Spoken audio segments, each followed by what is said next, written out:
posted on YouTube. If you have any questions, please feel free to unmute yourselves and ask. Please use the raise hand feature of Zoom in order to maintain the queue. If you are not speaking, please mute yourself in order to minimize the disturbances. Thank you. Recording in progress. Yogena chittasya padena vacham malam sharirasya cha vaidyakena yopakurotam pravaram muninam Patanjalim pranchaliranatosmi stuve Patanjalim vyasam shankaram cha munitrayam kartra sutrasya bhashyasya kramad vivaranasya cha. So a short announcement at the very beginning. This is the last in this series of classes on the Patanjali Yoga Sutras, and after this, next week there will be no class, and the following week, that is 24th of April, we will begin a new series.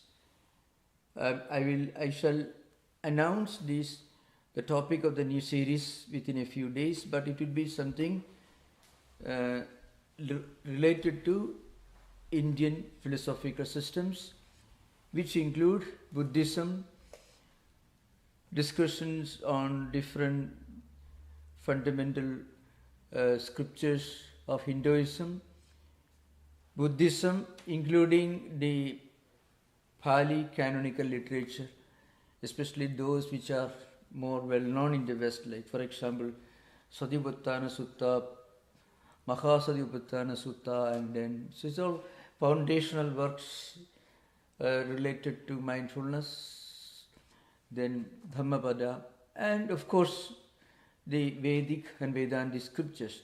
We will discuss this later after the conclusion of today's class and question answer. I will discuss this further.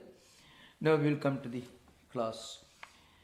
So the last sutra, as we read last time, but we didn't discuss. The last sutra is Purushartha Shunyanam Gunanam Pradipprasavaha Kaivalyam. So this part of the sutra defines liberation, or what you call the highest spiritual realization according to yoga tradition. And there is an alternate definition given, Sarupa Pradishtava Chidishaktihi iti. So we will discuss this now. This is the sutra, and the sutra becomes very important, especially when we read Vyasa's commentary. So I shall read and discuss Vyasa's commentary, which are, many of Vyasa's statements are very profound, and they give you in a nutshell the metaphysical concepts of Yoga Sankhya system. Before this sutra is discussed, Vyasa introduces the sutra, that is Bhashim Gunadhigara Krama Samapto Kaivalyam Uktam Tatsurubham Avadhajite. So formerly, in early sessions, we said that before the termination, the culmination of these operations of the sutras, the state of liberation is attained. So the sutra itself needs some explanation. So you find some words here, Purushartha Shunyanam. Purushartha.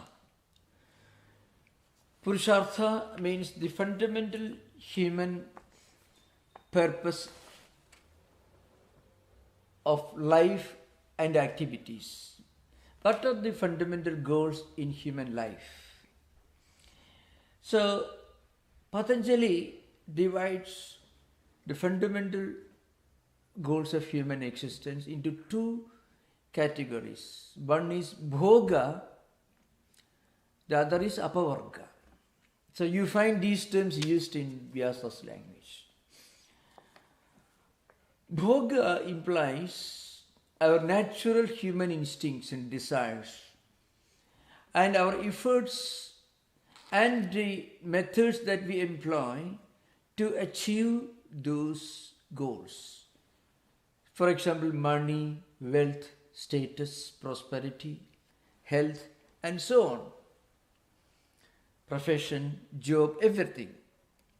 All these are included under the category of bhoga. So, it is called Purusharthas, the first three Purusharthas in both Vedic and also in the Vedantic and also in the yoga tradition is called Dharma, Artha, Kama. These are the first three Purusharthas, one category, called Bhoga. The empirical purposes, the empirical goals of human life. Wealth, status, prosperity, money, health, reputation. All these are the natural desires of human beings, and all people work hard to obtain these goals in their life. They work hard to make money, to make themselves happy. Then we also want some good name, so we work hard to get reputation, and we also want some status. But the tradition tells us that it is okay, it's perfectly okay to work hard to achieve these desires, to fulfill these desires, worldly desires. But when you pursue this path of fulfillment of worldly desires, you should remember that our efforts and our activities and desires should not violate the principles of dharma. Dharma is the restraining, the regulating, ethical, moral, and very often it could also be the spiritual principle that we have to follow. That should guide, that should regulate our activities.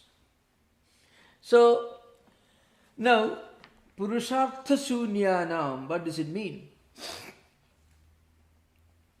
When all our activities, our Sattva-guna, Rajo-guna, Tamo-guna, our natural instincts and tendencies, our efforts, have already succeeded in attaining the fundamental goals of human life. Dharma, Artha, Kama. The ethical moral principle, plus the desires and the tools and the efforts to fulfill those desires. Plus, that's important, Apavarga. Apavarga means moksha, liberation. Let us say, for example, according to the Christian religious tradition, the Apavarga is entering the kingdom of God. I mean the highest spiritual purpose. Going beyond empirical worldly desires, attaining the highest purpose of human life, entering the kingdom of heaven. And this is true, and according to Buddhism, it is nirvana. So like that, all religious traditions, in fact all ethical traditions have got one fundamental transcendental goal, transcendental purpose. And we call it liberation, we call it nirvana, we call it moksha, we call it entering the kingdom of heaven in different traditions.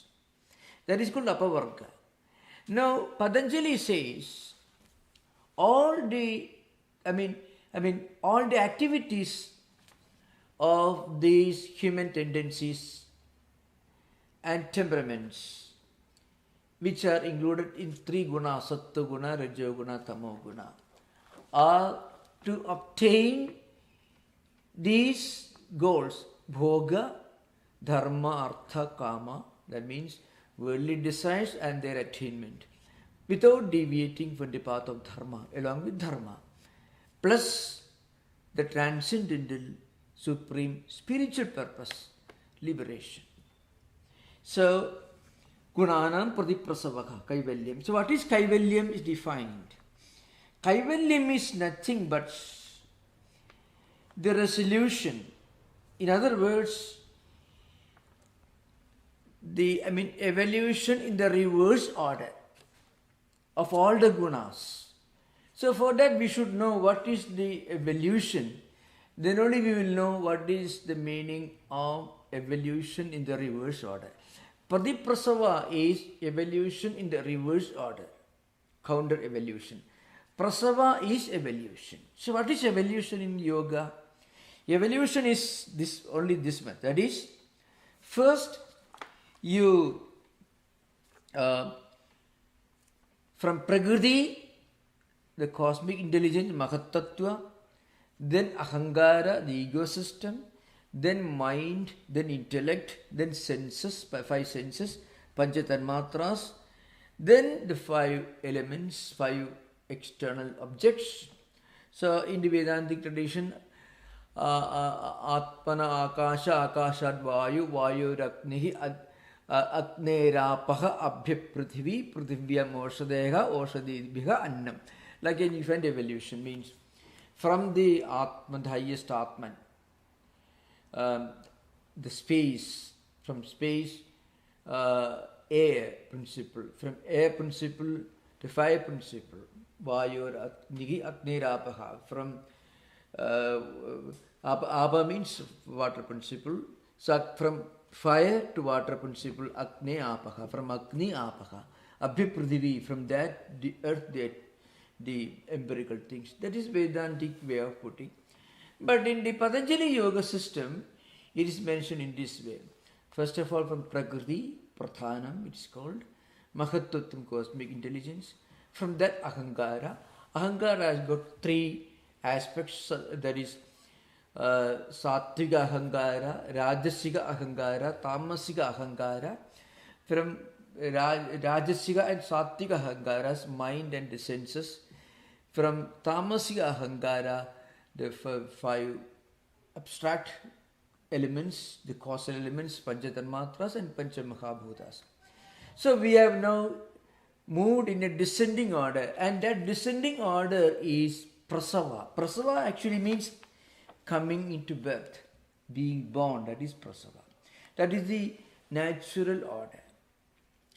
So now, what is Pradiprasava? That is the meaning of Kaivalyam. Pradiprasavaha Kaivalyam. Pradiprasava means, as I mentioned, evolution in the reverse order. What is evolution in the reverse order? First of all, we must stop identifying ourselves with the senses, with our mind, with our intellect.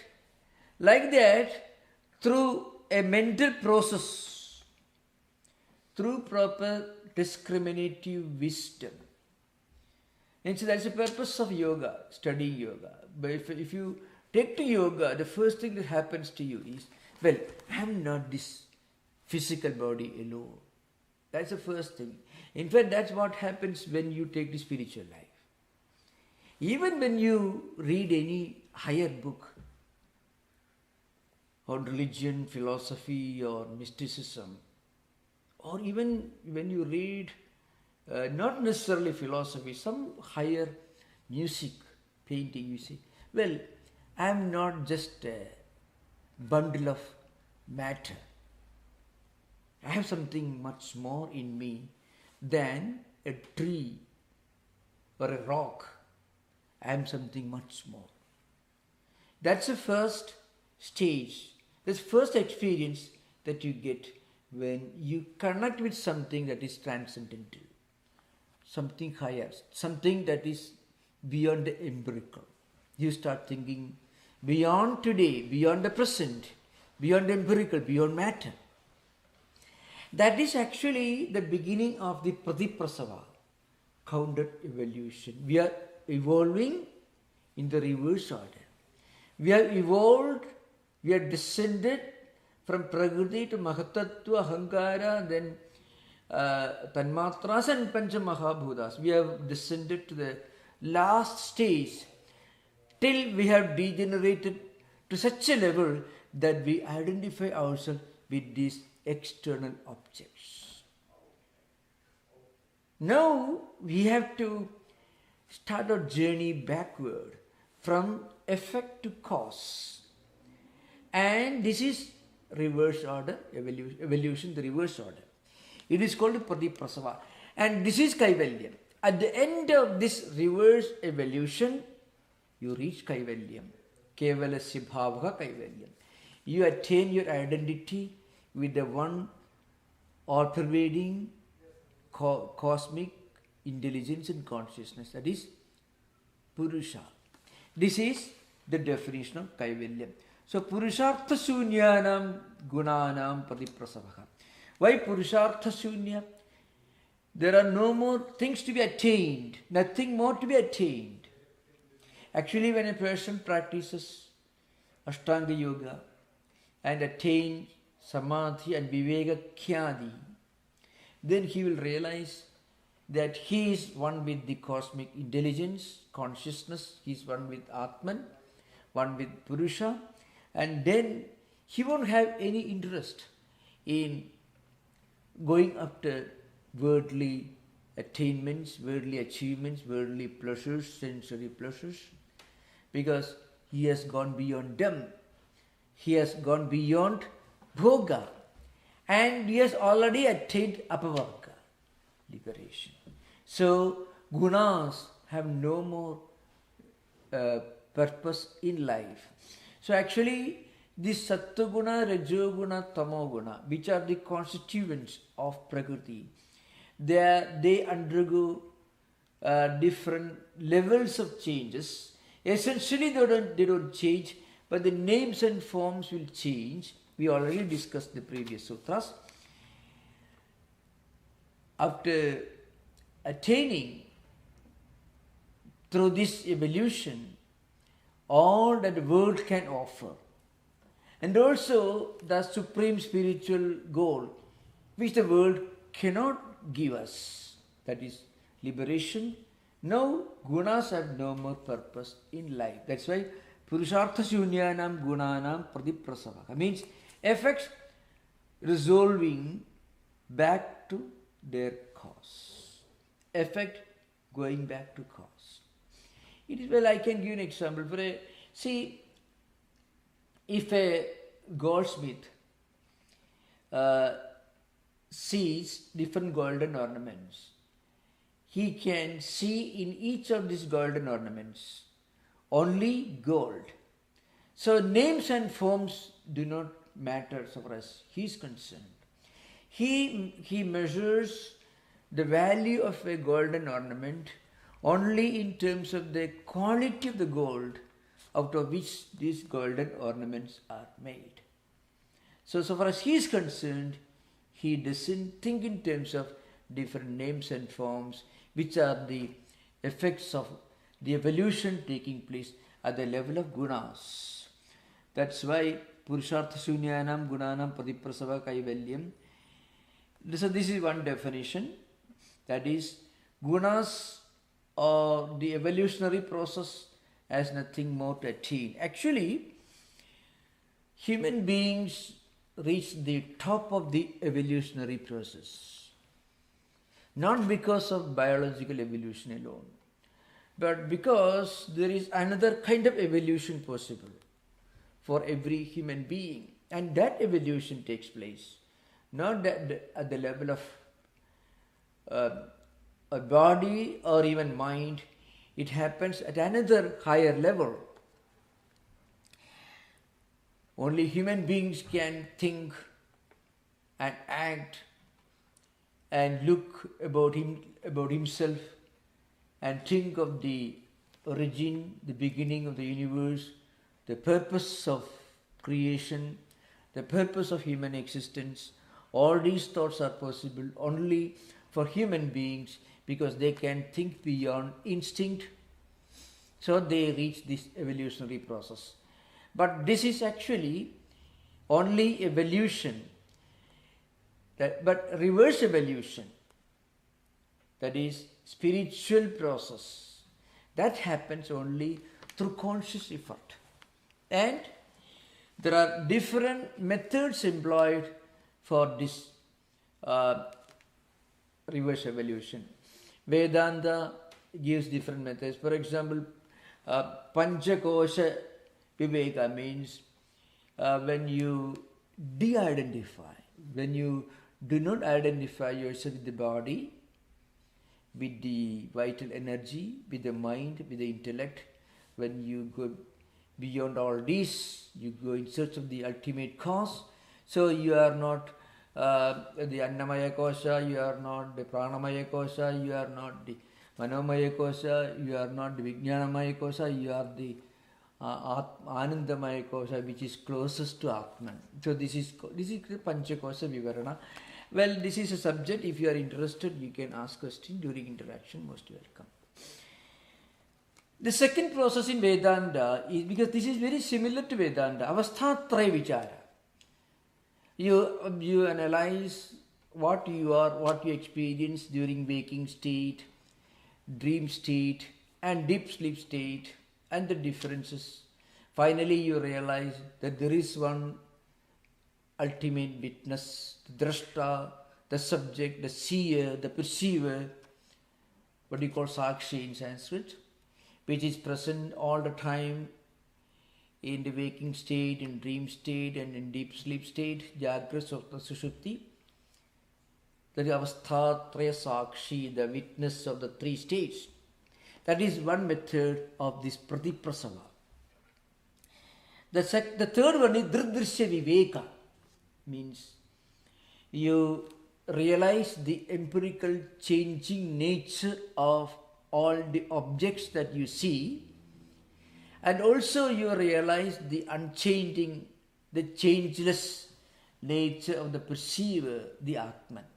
So, and in the yoga tradition, it is this reverse evolution. That means by proper thinking, proper vichara, you finally realize that you are not a bundle of matter, you are something that goes far beyond the empirical worldly things. That's the idea behind. So, Purushartha Shunyanam Gunanam Pradiprasavaha Kaivalyam means when the evolutionary process has nothing more to achieve, no more good you obtained, then you start actually resolving, you start evolution in the reverse direction, going in search of our true identity, the effects going back to the cause, actually the effects recognizing its real form, that is, it identifies itself with the cause, that is Kaivalyam. So the second definition is Surupa Pradhishtava. Va means or. An alternate definition, Surupa Pradhishtava Chidishaktihi Idi. I mean, we recognize, we identify Purusha in its own natural, pristine state, Surupa, its own state. When we realize that we are not part of this matter, we are not even mind or intellect or the senses, we are not even the ahankara or the mahattvatvam, we are not part of the prakriti, we are not just an evolute of this material universe, then we identify with our true nature, we are Purusha. That is Surupa Pradhishtha. After this, there is the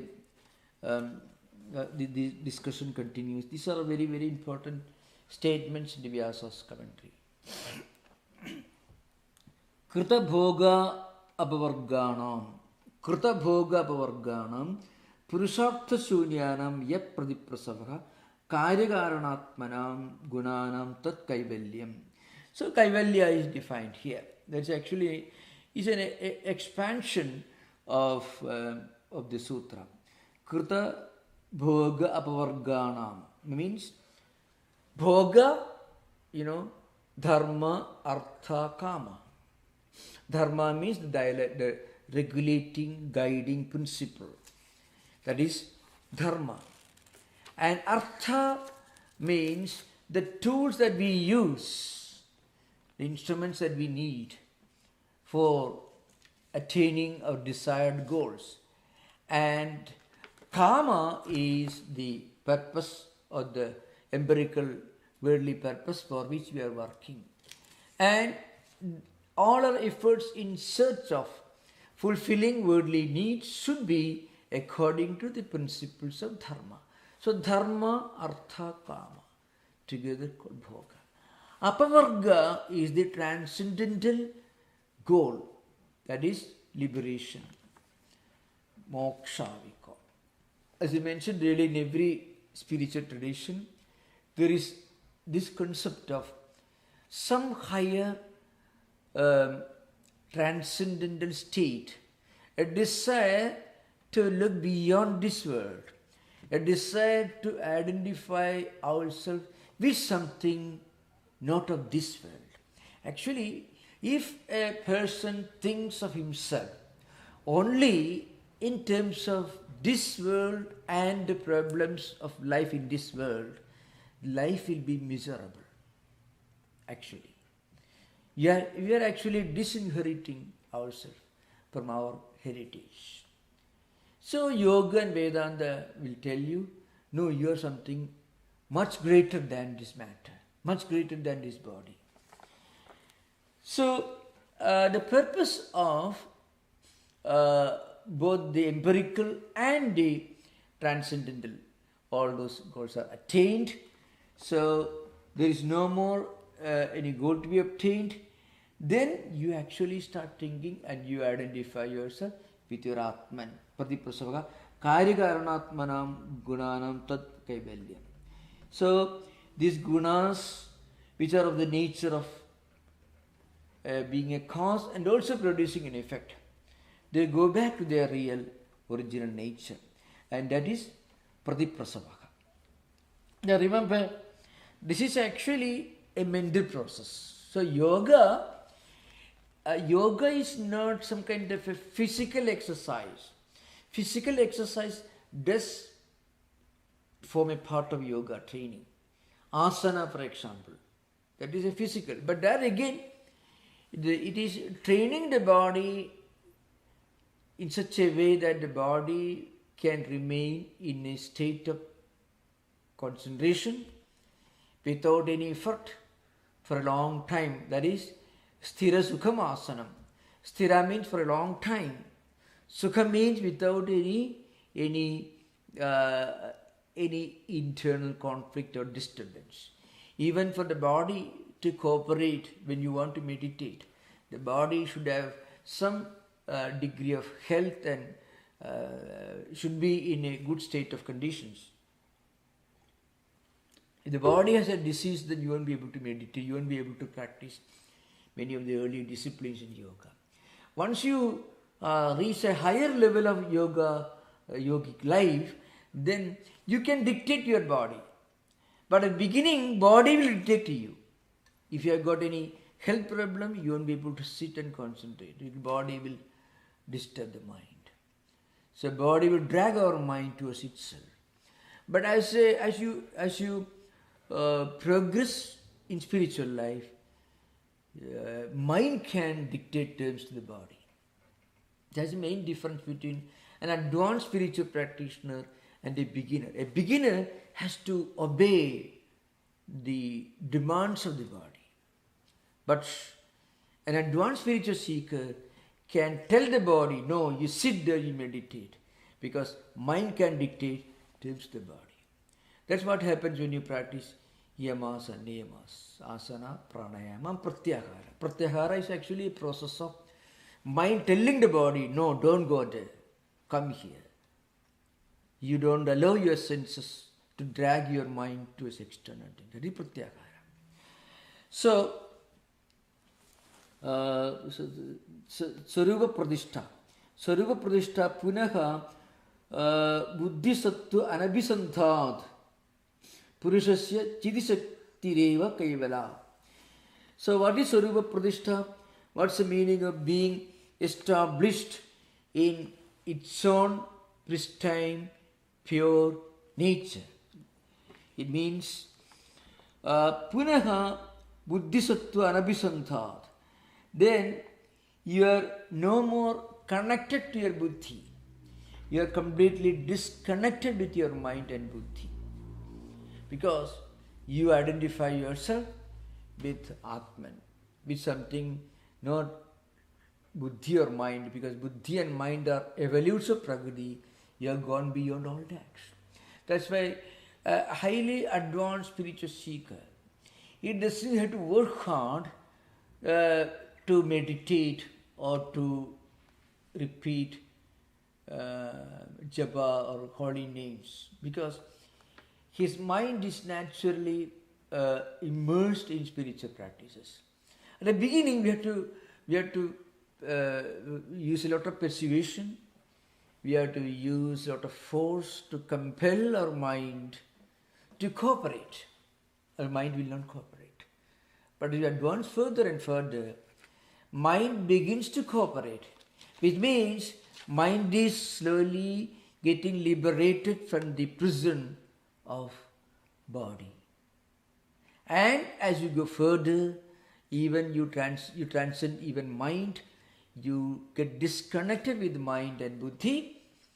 At that stage, you get established in your own natural state. That is why Vyasa says, Surupa Pradishtha Punaha Buddhi Sattva Anabhisanthat Purushasya Chidishakti Eva Kevala. It is, Purusha means Chidishakti. Chidishakti is only used as a synonym of Purusha. It is the real consciousness Purusha. Tasyaka sada tathaiva avasthanam kaivalyamidi.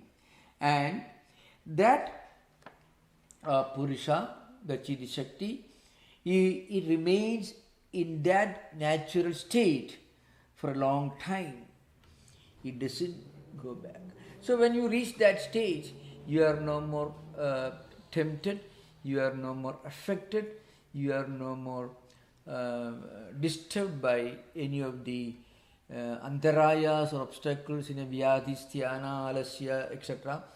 You are not affected by either procrastination, cynicism, skepticism, self-doubt, or kind of delusions, bhranti darshana. You are totally free from this.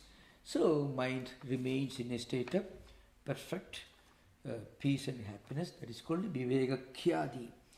Now, Vedanta and yoga and also Buddhism agree on one important part of this spiritual process. Even after attaining kaivalya, kevalasya bhava kaivalyam or liberation, spiritual realization, you will continue to be living in this world. See, look at Buddha. Buddha became Buddha when he was perhaps close to 36 years. According to some school, 35, 36, 38. There are different views. But he lived up to 80 years. So for the rest of his lifetime, he was preaching and teaching, moving all over Indian subcontinent actually.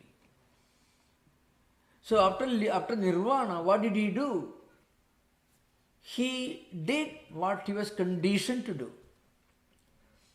He did not immediately disappear from the world. So a spiritual person, even after attaining the highest spiritual goal, he will continue functioning according to his natural tendencies and instincts and impressions. If he is an IT professional attaining nirvana, he will not resign his job and go somewhere. He may continue to be working in IT professional. If he is a doctor, he will continue working as a doctor. So this idea is established. Sometimes this is explained in different scriptures using different comparisons in different stories. So sometimes called the Kulala Chakram. Kulala Chakram is in potter's wheel. In ancient times, potters will use a big wheel as it goes on rotating. And as part of this pot making process, he will make the mud ready, and then using this potter's wheel, he will make a pot. But after the pot is ready, still the wheel continue moving, revolving for some time. There is a momentum, and then slowly it will stop. When he stops working, The wheel will not come to stop instantly like modern cars. We can braking system is very efficient. But in ancient times, the potter's wheel is called Kulala Chakram. Kulala means a potter. He will be rotating this wheel. So even after he has stopped rotating, the wheel will move for a little longer, for maybe for a minute or two, continue revolving. Like that, a liberated soul will continue living in this world. He will continue doing his work, but he will not be affected. In Vedantic tradition, they say he will continue working in this world, propelled by his own prarabdha karmas. Like the karmas which are responsible for the present embodiment, it will continue functioning. It will continue to be effective in determining his tendencies and actions.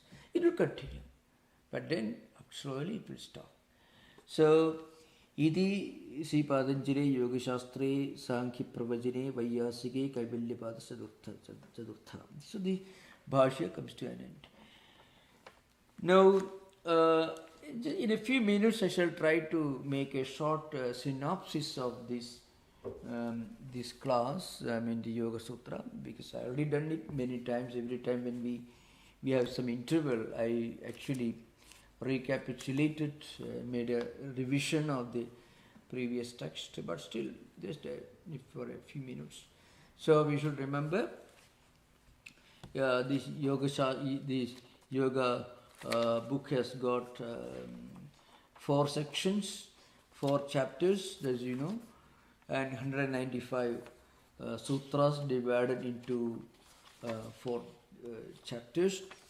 And some of the subjects discussed, Kriya Yoga, as I mentioned, Kriya Yoga is mentioned in the Sadhana Pada as the kindergarten of yoga practice. Doing something good, tapaswadhyaya ishwar pranidhananani Kriya Yoga. Austerity or chanting some mantras, verbal symbols, or any kind of spiritual practice, devotional practice, or karma yoga. This is how we enter spiritual life. Doing something sensible, meaningful, something good. When do we start this? So the first sutra, Samadhipadami Atha Yoga Anushasana. Atha means when you reach a stage where you don't find much meaning in these earthly empirical activities and this going on this rotating transmigratory cycle of birth, life, death and rebirth, enjoying and suffering. It goes on like that. So when you start thinking, well, what's my true nature? What's the real purpose of human life? Am I something other than, something higher than this object which is part of this transmigratory cycle? Then you turn to yoga, yoga anushasana. And then yoga chittavritti nirodha. Yoga is defined as chittavritti nirodha. When you reach this stage in its highest form, you attain viveka khyadi. You attain this asamprajnata yoga, asamprajnata samadhi. Before that, and this is discussed in the light of dukkha, chadurvyuha, means the bondage, dukkha, and its cause, and the process of removing the dukkha, and also the method, that is yoga practice. And then Ashtanga Yoga is discussed, which is one of the most important parts of this Ashtanga Yoga. Yama, Niyama, Asana, Pranayama, Pratyahara, Dharana, Dhyana, Samadhi. A number of ethical and moral disciplines which are included in yamas and niyamas. And then some physical exercises may be meant to make our body a fit instrument for this spiritual journey. And then pranayama is recommended only as a means for attaining self-restraint and sense control, but only after being fully established in yamas and niyamas. Then dharana, dhyana, samadhi as a higher method, that the sixth, seventh and eighth stages, dharana, dhyana and samadhi, called samyama. Sixth, seventh and eighth, dharana, dhyana and samadhi. And these are internal process, different levels of meditation, beginning with dharana. As a result of this, you attain samprajnata samadhi, and as samprajnata samadhi, when you attain this viveka khyadi, you naturally realize that you are not part of this empirical material world, you are something much more than that. That's the purpose of yoga practice. I think we have dealt with the subject fairly elaborately, and then before concluding, just a few announcements which I already made earlier in the beginning. After today's class, today is 10th, there will be no class on 17th, the coming Sunday. That means the next class will be on 24th, the following Sunday, 24th of this month, April. So, we will take up a new subject at the request of many devotees and well-wishers. Some of them wrote emails, and the subject that they requested me to take up is different systems of Indian philosophy, which also will include elaborate discussions of Vedic and Vedantic scriptures. And Indian philosophy also includes the systems of not only Hinduism and Vedanta, but also different schools of philosophical systems within Vedantic or Hindu tradition. Plus, along with that, there will be also discussions on Buddhism, different schools of Buddhism, both the modern schools of Buddhism, that is Sautrantika, Vaibhashika, Vijnanavada and Shunyavada. Along with that, also there will be discussions based on the Pali canonical literature. That is Sutta Pidaka, Vinaya Pidaka and Abhidhamma Pidaka. Plus some lectures on Sikhism and Jainism. And of course that will give us enough scope for active interaction. You are most welcome. And I would request one of our asrama devotees, and he is a learned academic who was very enthusiastically following all our classes. Mr. Bobby Coleman would like to say a few things about this proposed program. Bobby, could you say a few things for the benefit of the students, audience? Yeah. Thank you, Pranams Maharaj. The prospect of going into that kind of a new class provides an opportunity for an unparalleled framework for understanding yoga and Vedanta. We've had glimpses of Swami Tattwamayanandaji's background as he's mentioned various texts from the Pali canon, the Buddhist texts, and he's referred to them here and there on these subjects, but the idea of taking a deeper dive is thrilling, to say the least, because I think it'll shed tremendous light on our studies of yoga, Vedanta, and our own lives. The import of that is unparalleled, really, because of Swamiji's background. It's so broad and extensive. Maharaj, I want to direct your attention for a moment to kick off the question and answer. Swami Vivekananda ji in the Raja Yoga book has a really thrilling wrap-up to the work by referencing nature as a caring mother that's shown us the way and then withdraws from when she came. It's so surprising because here we've scaled the heights and then we're reminded that the origins are with in essence the gross elements. I mean, the idea that we've gone back so deeply within ourselves is it's not just poetic, it's actually deeply philosophical. Can you expound on that a little bit as part of our last session? Yeah, here the Prakriti is our dear caring mother. So, mother is taking with you, taking you to the ultimate goal, and then she herself doesn't go there. She comes back, and there are others waiting in line. She wants to take each one of her children to this higher goal. Actually, this is an interesting interpretation of the whole process of human life, really speaking. See, all of us can resign ourselves to the care of this mother nature, really. Here, remember, so Swamiji uses the word nature. I don't have complete words with me right now, but I remember distinctly. Swamiji uses the word nature in two different meanings. One meaning, this all-caring mother nature, who is our own mother, who takes us step by step to the highest spiritual goal, and then she doesn't remain there. She comes back, and the others are waiting in line, and she takes them also step by step to the ultimate goal. That means you should go beyond nature. So there are two meanings in which nature is used. First of all, spirituality is fighting against our nature.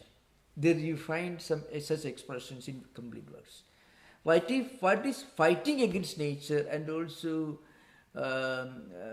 respecting a caring mother is also nature. So one point, in one sense, nature means instinct. So actually spiritual life is nothing but fighting against some of our natural instincts. In that sense, nature is used. So it is actually fighting against our normal biological, physiological nature. Then only we can actually regain our spiritual identity. So when we place ourselves at the care of this mother nature, Prakriti, we are actually beginning our struggle against the other nature, our physical nature. Nature means instincts, the natural tendency of a person to interpret life just as an occasion for enjoyment, material enjoyment, natural instincts. That's the instincts, at a level of instincts. Every person, normally all human beings, most of the human beings, they are forced to look towards some higher goal only when they are compelled by nature. Nature sometimes catches you by the throat and will force you to open your eyes, look around. This is not what you actually thought it is. So, such situations will arise. Then only Atha Yoga Anushasana, we turn to yoga. So, when you turn to yoga, we are actually placing ourselves at the care of mother, this nature. But that also is the beginning of our fight against our own lower instincts. So in Vivekananda's complete work, sometimes you find fighting against our nature, means fighting against our lower instincts. Because in language is a problem. So once you understand the implication, the language is not a problem. Otherwise language can be highly misleading. So Swamiji uses the word nature in two different senses. Here in his interpretation, in the last sutra, Swamiji says the Prakriti is itself is mother nature. Prakriti, see, just like a mother who is talking to a child who is crying. The child wants to play with toys and candies, and maybe the child is sick. And mother knows that if he eats too many candies, it can affect his health, the child's health, his or her health. But the child will not stop crying. So mother just takes the child, takes a big market filled with candy shops selling sweets, let us say, and maybe giving him few chocolates Then the child cries because his stomach pain and health problems. No, mother, no, please don't take me back to my home. So mother take her to home. So this is what is happening here. So the bhoga, it's bhoga apavarga. Remember bhoga and apavarga. Bhoga is candies, toys, kept in these markets, which we want to go to the market, we want to buy candies and toys. That's the natural instinct.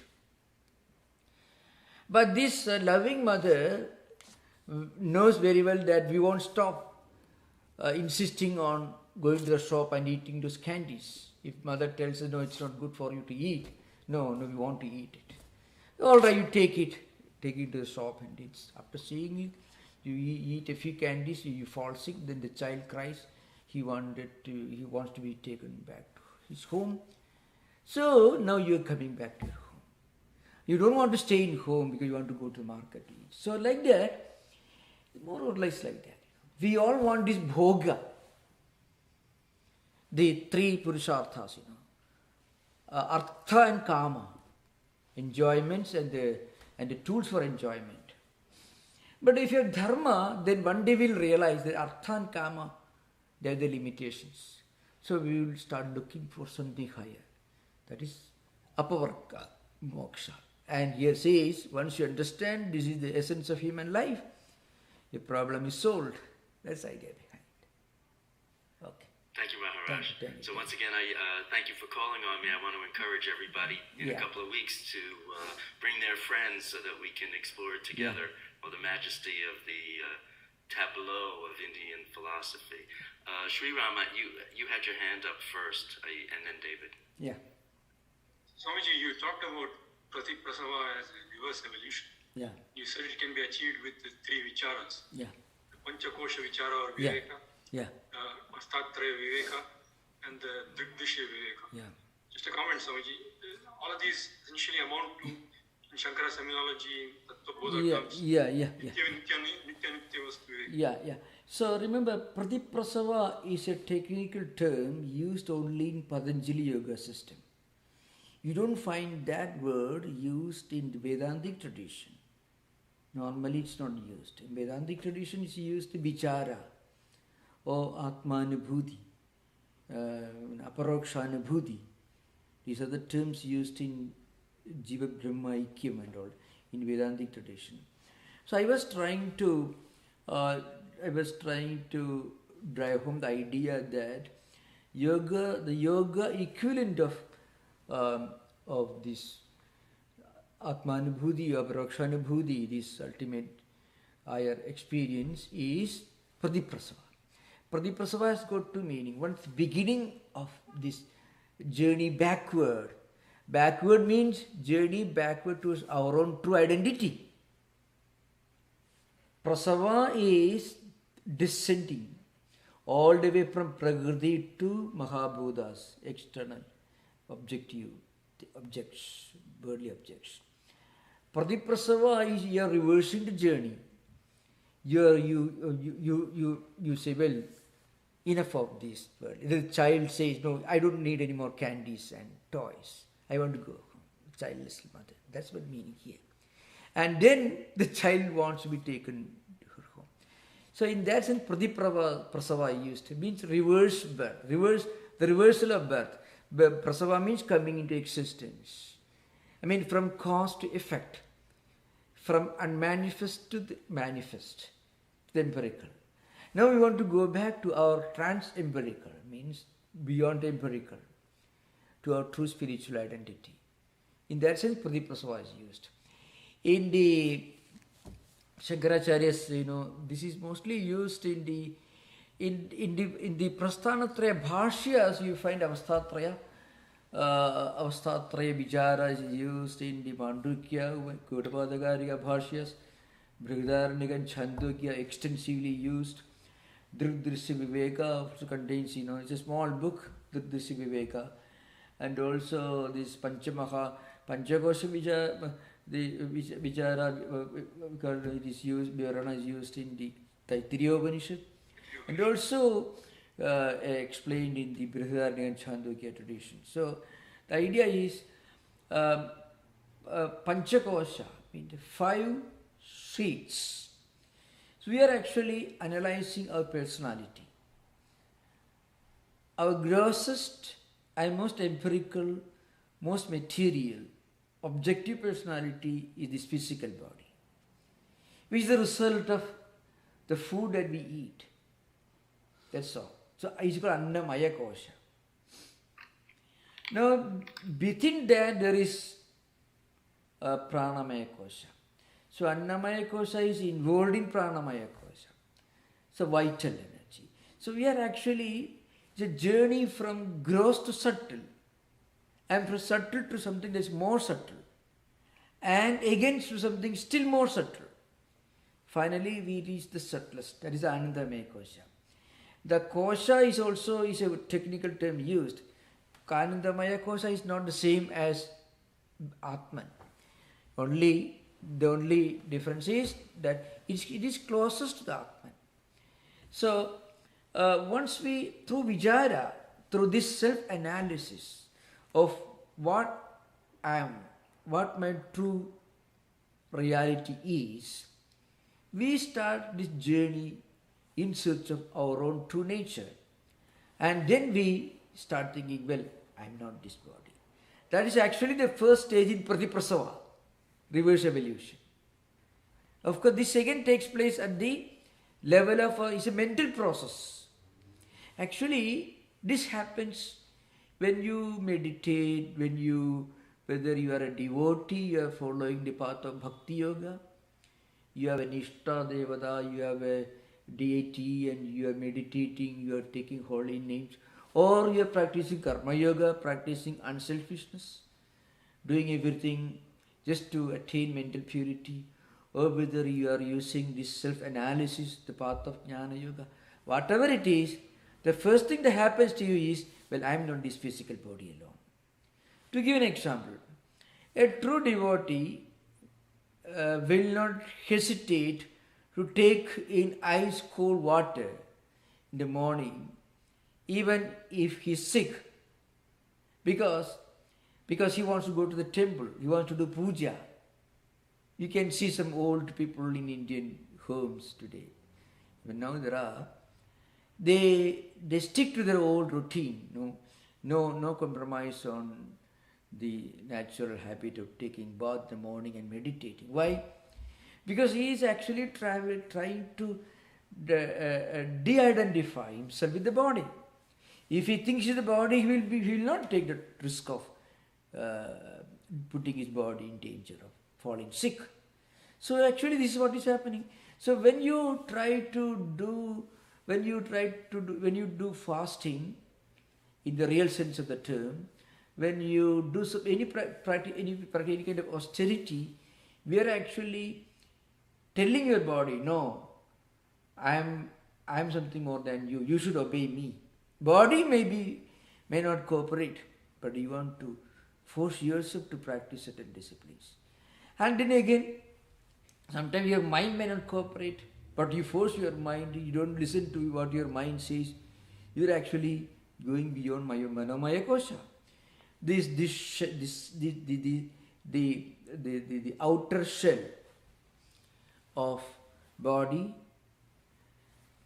vital energy, Pranamaya Kosha, sheath you can call it, Manomaya Kosha. Sometimes you are intellectually not convinced about it, still you do that. You are actually ignoring the wrong notion that you are Vijnanamaya Kosha. And then when you do any spiritual practice, fasting, reading scriptures, something you do, if you analyze religious rituals as physical activities, it is very dangerous to do that. You may think they're totally meaningless. What's the use of traveling from here to a place 1,000 miles away? Traveling in a plane or in a car, you go on a pilgrimage. What's the use of it? Really speaking, a pilgrim in India may travel from the extreme southern corner, go to Badrinath, 4,000 kilometers away. There are stories of people who are suffering from serious health problems who are taking that. You can find this in many of the ancient Christian traditions in medieval Europe, in Lud and other places, even in the Jewish traditions. People go to enormous lengths to practice austerities. Jewish tradition, Buddhist tradition, Hindu tradition, Christian tradition, all you find. Why do they do that? Actually, they are disconnecting themselves with a physical identity, the body sheath, really speaking. This is a fact. So, every spiritual or religious ritual is a means and method to go deeper and deeper into our own true self, the journey in search of our true identity.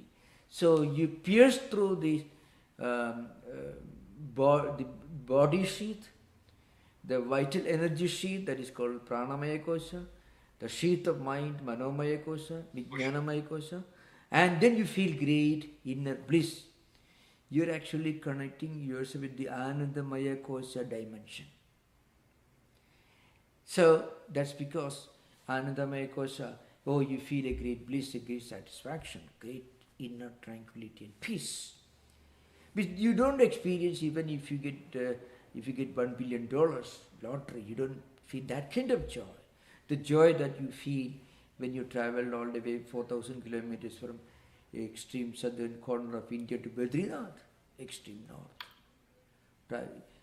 Maybe 12,000, 13,000, maybe, I don't know, maybe higher elevation actually. So, but you feel great joy. Otherwise you won't do that.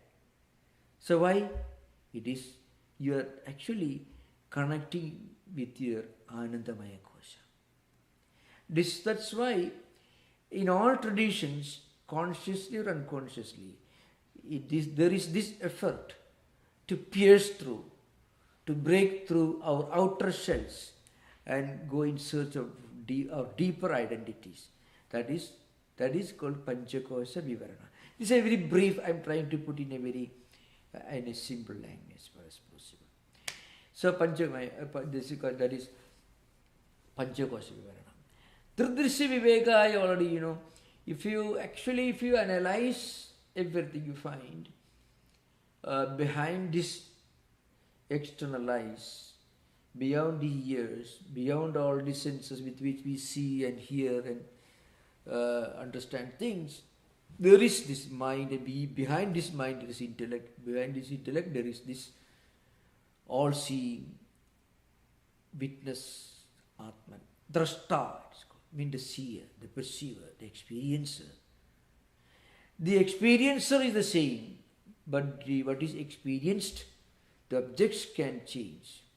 This is true also in Avasthatraya, the 3 states of awareness. In deep sleep, in dreams, that is Sushupti state. Dream state, that is you are sleeping but you are in dream. And also waking state. So whatever you experience in waking state, in dream state and deep sleep state, they change, but the experiencer remains the same. That's why we are able to remember what we saw in a dream. Because the witness, the seer, the experiencer of dream objects, and the experiencer who is now sitting, you are now sitting, you still remember what you dreamed yesterday. The same person. So, there is somebody who is experiencing the dream and who is now experiencing the waking state. But what you see in waking state is different from what you see, what you experience in dream state. So, the objects, the experienced, the seen objects change, but the seer, the experiencer, the perceiver, the drashta as you call it, do not change. So drashta is one, but drishya changes from state to state. That is avasthatra vichara. These are the 3. There are many other methods in the Upanishad tradition. These are 3 main items I just mentioned. In the yoga tradition, it's called Pradiprasava.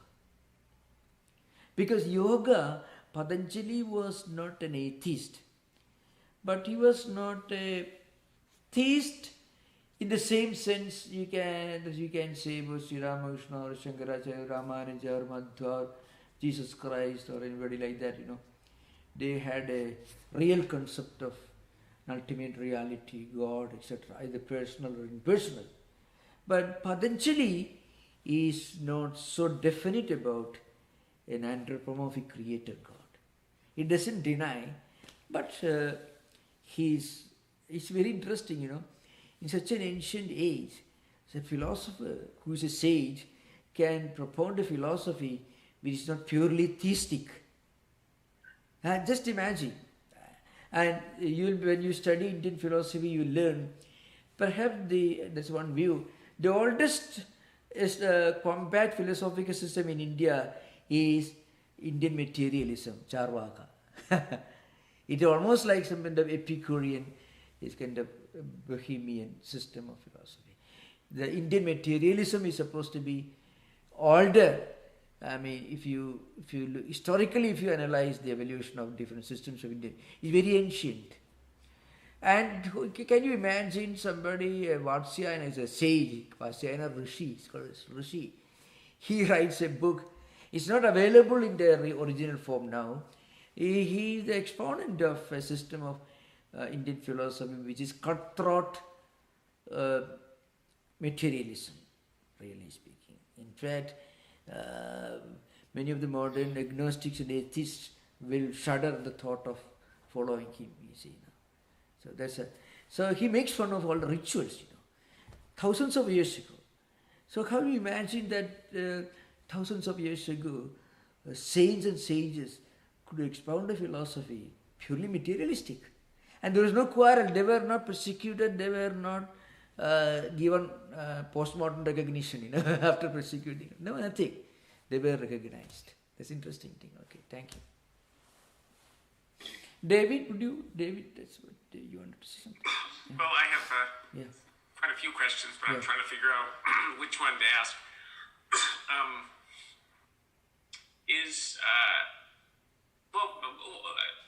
More general question is, maybe you've already addressed this, but what is the relationship between yoga that Patanjali talks about and the fact that the chapters in the Gita are called different kinds of yoga? Oh, yeah.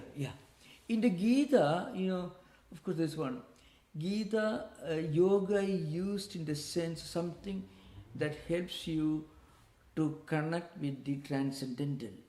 So it is called a Yuji Yogi. It's a same root, Sanskrit root, used with a different implication. So in the Gita system, Yuj Yogi, it means you are actually Jivatma Paramatma Aikya, means the unity and oneness between the individual self, individual soul and the universal self.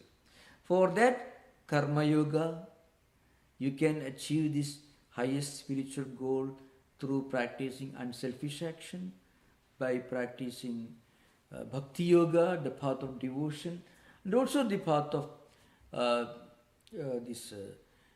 Jnana Yoga, and also the path of Raja Yoga. Raja Yoga, as used in the Gita, it is a combination of all these disciplines with a lot of emphasis on yamas and niyamas.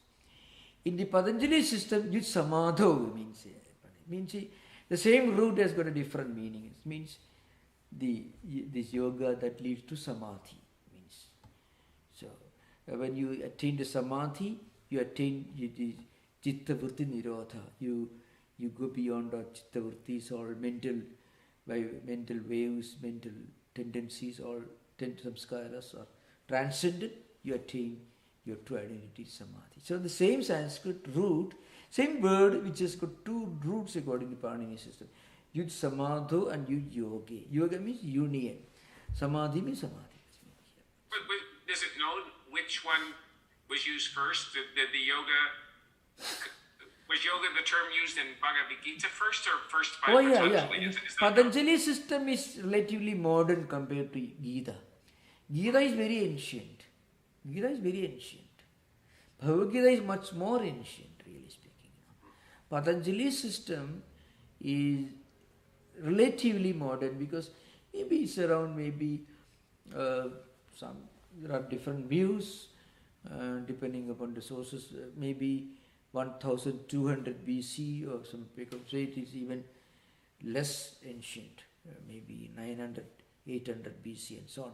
Gita, of course, more or less, Gita's time is historically more or less corroborated. 336 BC. That's one of the dates, according to historian, one of the dates fixed for Mahabharata war. So it is, it is much more ancient. Gita is much more ancient. Remember, the Gita that we get today in all this commentary, it became so popular only because Shankaracharya wrote a commentary. Gita is part of Mahabharata. Mahabharata is very ancient, much more ancient than Patanjali Yoga Sutras. In Sanskrit tradition, there is an interesting thing. If you find more complicated verses, metrical forms, they are more ancient. The more complicated works are of recent origin, and the more simple metrical forms are much more ancient. So, and antiquity can be understood by judging whether that particular verse is simple or not. If it is simple, it may be very, very old, very ancient. If it is something, Valmiki Ramayana, very old, simple language. Gita is very simple. Bhagavad Gita is very simple. Mahabharata is also relatively simple. Bhagavata Purana is relatively modern compared to Mahabharata and Vedas. Very, very complex metrical forms and very complex grammatical formations you find in Bhagavata Purana. So more complex forms of poetry are relatively modern, and less complex, more simple forms of poetry are much more ancient. That's the idea. Yeah. May I interject with a quick question? Yeah. So the Mahabharata was written by Vyasa, correct? Yeah. And Vyasa commented on Patanjali Yoga Sutras. That's not the same Vyasa. There are many Vyasas. Oh, different. Sorry. No, yeah. This language is very complicated, really. Vyasa's language, it's not very complex, but it is Mahabharata is much more simple. This Vyasa is not Krishna Dvaipayana Vyasa. This Vyasa could be different, you find the Vyasa could be different. So many names are there.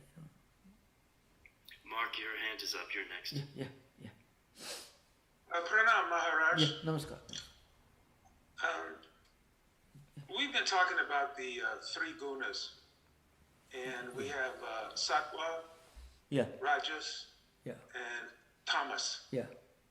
And it seems easy to understand how rajas, passion, can bind us, tamas, inertia, that also binds us. Yeah. But somewhere I've read that sattva also binds a person. And it's hard for me to understand how the quality of purity would bind someone. Yeah.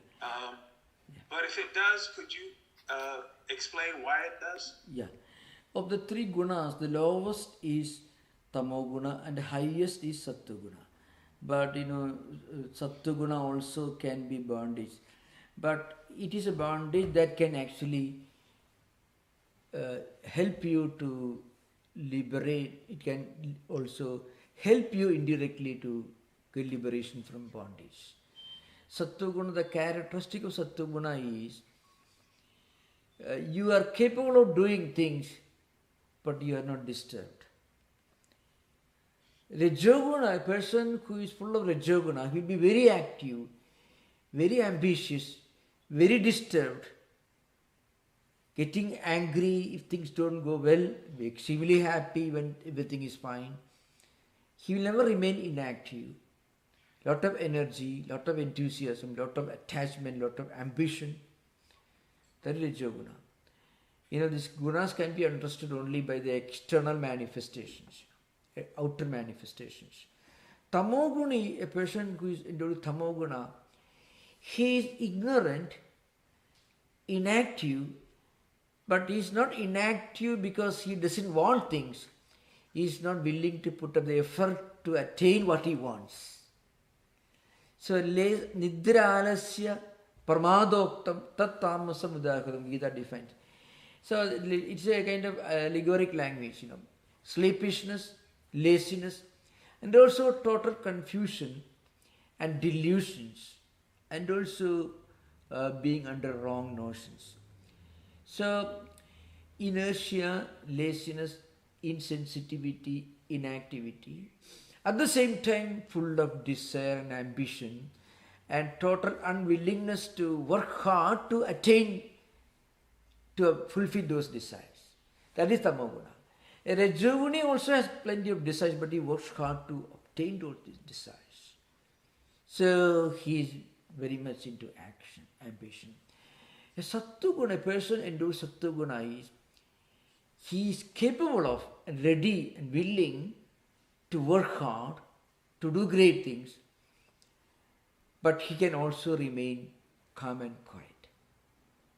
So that is, he is capable of, he can enjoy serenity, peace and tranquility within, but without being inactive. He can enjoy quietude and serenity within, still he can be active. This is not easy for anyone to do that.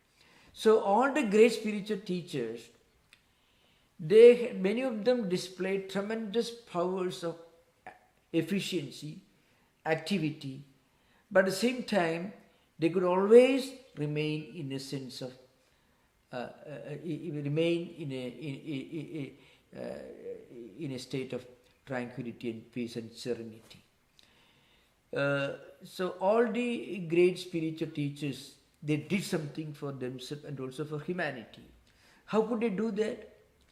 If they have transcended all the three gunas, how could they do that? So they use sattva-guna and rajoguna as tools for doing great things, but they are not bound by them. They are not bound. So normally, people who are endowed with rajoguna only, without any knowledge of sattva-guna, they will be too much attached, working hard to attain great things. If there is a loss, they will be devastated. If there is a great gain, if there is a great success, they will be overjoyed. So they are bound. They are tools in the hands of rajoguna. But the great men of action, who are great spiritual teachers, they did great things, but they absolutely undisturbed. So even sattva-guna and rajoguna they use as tools in their hands. They were not tools in the hands of their gunas. So that state is called the gunatita state, means you are no more within the power of the gunas. Gunas become tools in your hands. You don't become tools in the hands of gunas. That's what happens. So if the sattva guna produces happiness and knowledge, the person that's transcended the gunas is not attached to that happiness or that knowledge. Yeah, those who are transcended the gunas, the transcending the gunas happens in real practice. It happens only in that state of samadhi or that state. But when they have to come and do work for others, all the great spiritual teachers have done something. There are very few of the greatest spiritual teachers whom we know, whom we read about, who kept quiet doing nothing. They all did some great things for humanity. If they were devoid of the transcendent, all the gunas, how could they do things? Without rajoguna, you cannot achieve anything. You cannot do anything. Without rajoguna, Buddha could not have taught. Without rajoguna, Christ could not have gone about preaching. Not possible. So how could they, without rajoguna, Shankaracharya could not have gone round involving to Vivekananda, all great things, any great spiritual persons. So they are not bound by their gunas. They use their gunas, rajoguna and sattva-guna, they use for some good purpose. It is one thing to be bound by gunas. It is another thing not to be bound by gunas, but to use those gunas for a higher purpose, That is the story of the great spiritual persons. Got it. Thank you. Yeah. Subhendu, you have your hand up. Thank you. Pranam Maharaj, I think this is probably last question for the day. Yeah. Like we are concluding Yoga Sutra now, what can we take as a final message about purpose of human life from the Yoga Sutra standpoint? Yeah. One thing I always mention this: yamas and niyamas. The first and second disciplines mentioned, the Ashtanga Yoga, can have a very universal application. And if we can practice some of them, that itself can be a great achievement. I mean, ahimsa, satya, asteya, brahmacharya, parigraha, shaucha, santosha, tapasva, adhyaya, sapridhana. Yamas and niyamas means non-violence. Non-stealing is the literal translation. What it means is not having any desire for things that belong to others. That's meaning. And then purity of life, and then truthfulness, and not going after things, not receiving things from, total freedom from greed, non-possessiveness, that is aparigraha. Plus inner purity, austerity, contentment, and feeding our mind with good spiritual ideas. These disciplines themselves can actually take us a long way. See, yamas and niyamas are almost like a running train. You get into the train, then you cannot help reaching your goal if you are fully established in yamas and niyamas. That's the idea behind it. That's Maharaj. Thank you very much, Maharaj. I attended almost over 60 discourses over last 2 years. Yeah. It has been wonderful experience, and I don't have word to extend my gratitude to you. You have brought so much light in my life, so thank you very much. Thank you. Hopefully meet next session also, 24th onwards. Absolutely, yeah. Maharaj, before you close with the final prayer, as Subhendu is pointing out, this is the second of a series, and you've created this treasure trove of insight on this hugely important text, with more to come. And over the years, you've created this archive of teachings that are readily accessible to everyone. So I want to read this comment because I think it speaks for all of us. Yeah. It's a comment on the YouTube. It says here, gratitude to Maharaj for enriching our lives. I look forward to the next series on Indian philosophy. So sweet and so honest and direct. I think that speaks for all of us. Thank you everyone. Thank you. Thank you for everyone. Thank you for attending, and we hope to meet you all from 24th April, Sunday, around the same time we'll have class. Okay. We will announce the subjects before we actually begin the class. It will be something related to Indian philosophy, but I'll tell you the exact wording, phrasing later. Thank you. Om Shanti Shanti Shanti Harihi Om Tat Sat Sri Ramakrishna Arpanamastu. Namaskar. Namaskar, Maharaj. Namaskar. Pranam Maharaj. Yeah, Recording namaskar. stopped. Namaskar. Namaskar. Thank you so much. Thank you. Thank you so much.